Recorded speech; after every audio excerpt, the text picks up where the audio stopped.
This is DIY-Mushroom-Tek with Chapter 2.7. Since we have finally harvested some fresh mushrooms, now we will have to process them. Hey! My name is Daniel, I am from Germany, and I will be your host.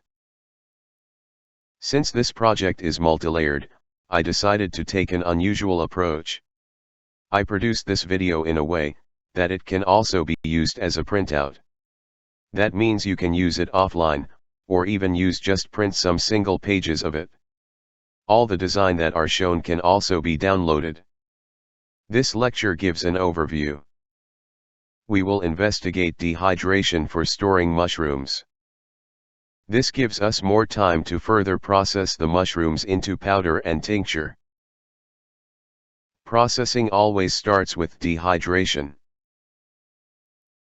In Chapter 2.7.1 you will learn how to dehydrate.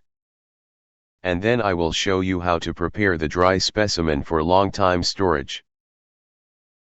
In Chapter 2.27. We will create nice mushroom powder.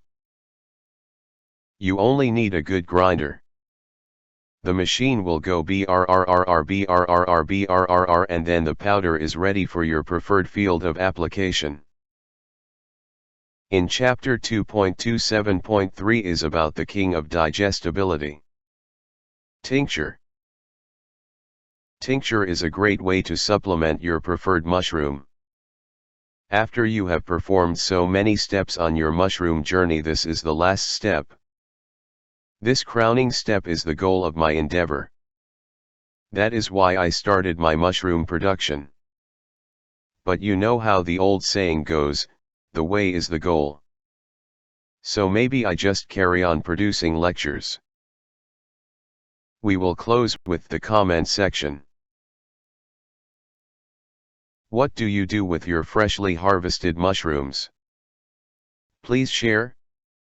Could be interesting for everyone. Remember to spread some love. As announced, the next chapter will focus on the dehydration of fresh mushrooms. Now we are reaping the benefits of our hard work. Stay safe and stay healthy. Bis zum nächsten Mal. Happy processing.